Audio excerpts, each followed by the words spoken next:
هاي المكنة شو كانت عم تطبع؟ لك ليش وينها؟ أنا شغلتي كمش اللي مثلك. بتعرف لو مالك أخي شو كنت سويت فيك؟ فكرك عايشين ورا هاي المطبعة؟ بدون بنصور عملة، بنصور عملة. لك هي جريمة، هي جريمة، هي فضيحة. انت ضابط ما هيك؟ محسوبتك خريجة حبوس. المصاري مثل ما هنن المشكلة يمكن يكون الحل. انا بطلبهم من المقدم موسى.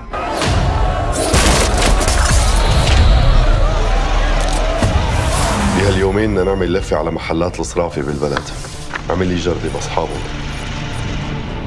وهالعملية تكلفتها عالية، يعني أنت عم تحكي بحوالي 300 مليون.